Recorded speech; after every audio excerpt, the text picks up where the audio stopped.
Widowed with 4 little ones to feed, Mary Carl spent many nights worrying about the future of her family. She told me in an interview how scared she felt when she was first left alone to become the sole provider for herself, her 4 kids, and her 2 grandkids. She was forced to move into a smaller house and farm. Carol worked her land full-time but couldn't seem to make a profit and was unable to assure the food security of herself or her family, leaving the family of 7 with empty bellies to go along with their empty pockets. Carol tells me how hopeless she felt until she was introduced to a new agricultural technique that promised her and her family a whole new life. When my husband died, I had nothing to feed my family. I couldn't stop crying. Some of my children had to get married because I was unable to feed them. So it was not an easy thing. Distraught at having to marry her children off early, she was proud to tell us that now, thanks to new farming techniques, she's food self-sufficient. And not only can she care for her own children still living in the house, she's also able to take care and provide for her grandkids who now live with her.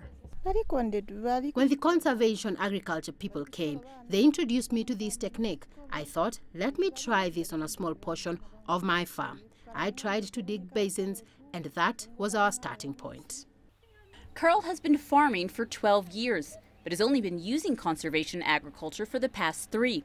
The method, which incorporates 3 parts, including minimum soil distribution, retention of nutrients on top soil, and crop diversification, altogether support a more nutrient-rich soil that ultimately help strengthen land year-round.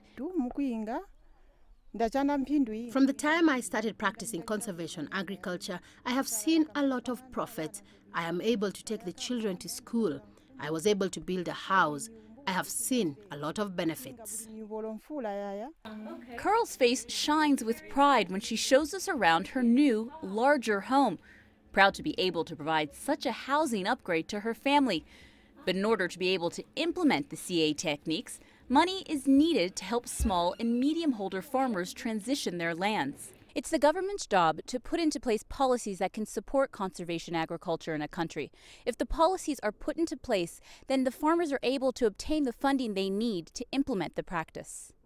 The Zambian Ministry of Agriculture, in partnership with FAO and the EU, have pledged $15 million along 31 districts in 9 provinces throughout the country to see the vision of CA farming come to fruition.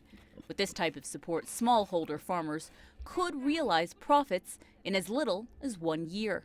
G2 Abraham, Lusaka, Zambia.